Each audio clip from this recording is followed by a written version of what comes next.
You'd think if you were planting 3 trees of the same type in the same place that they'd grow at the same rate. But that's not always the case, as Anthony has discovered with his Magnolia Little Gems. Let's have a look. Anthony. Hi, Graham. G'day, mate. How are you? Very well, yourself? Good, thank you, mate. Who's this? Olivia. Hello.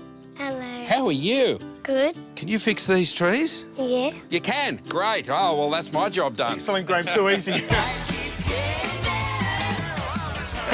So what's going on?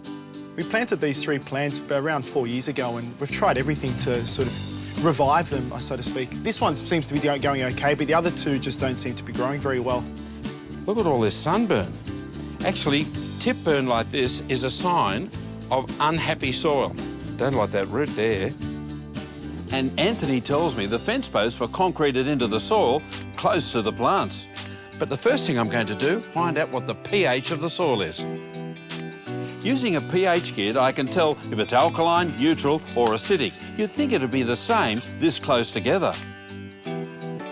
So our really healthy plant is sitting on around about 6.5, 7, which is neutral, which is perfect.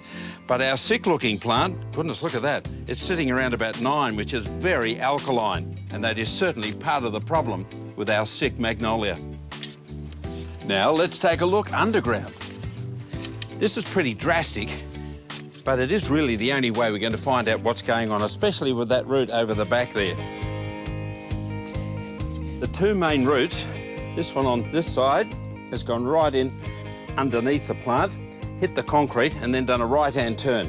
But you know, the problem started way back when the plant was taken as a cutting. See this root here? It's gone across the top and then right in underneath the pot. Then it's done another right angle. It's completely root bound. It's actually strangling itself. With a root system like that, we can't fix this tree, but we'll need to replace it.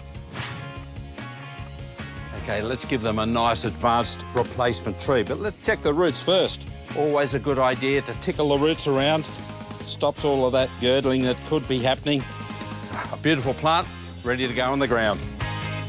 Right throughout the year, I make up on all of our magnolias, deciduous and evergreen, our magic mulch. It's my family's formula. So to this good soil, I'm going to add it to some cow manure and then a little sprinkle of potash, some blood and bone. Also, a little bit of gypsum. That won't change the pH, but it will sweeten up the soil. And then finally, because there is a pH problem here, I'm going to add just a little touch of sulphur. Just sprinkle that through, you don't need a lot.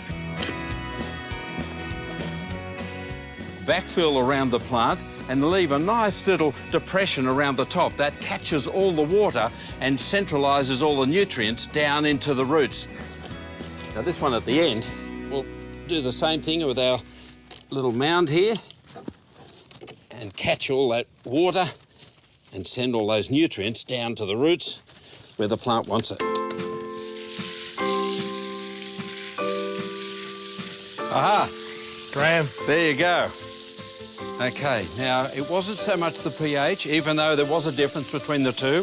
Basically, 90% of the problem was when you planted it, it was already root-bound. Go and see if you can smell the perfume in that white flower for me. What does it smell like? Lemon. Yes, it smells like lemon. You've got 3 beautiful buds there, right at your height. I think it's got your name on it. Good girl, well done. You enjoy those beautiful magnolias.